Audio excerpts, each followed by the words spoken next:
Zvezdan Slavnić razgovarao je sa voditeljom Darkom Tanosijevićem u Šiša baru.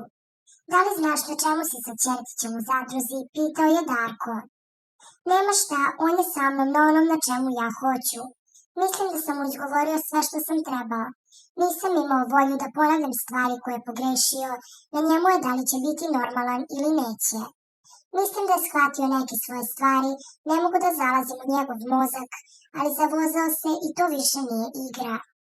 Mene on stvarno ne interesuje životno, tu ćemo da prolazimo jedan pored drugog. Ne vidim da nešto kulminira, jer ja to sebi ne želim, a dalje da ne pričam. Videli su ljudi unutra, verovatno i napolju šta je uradio, kako jeste i nije, pričao je Zvezdan. Car se uselio, kakav ti je on, pitao je Darko.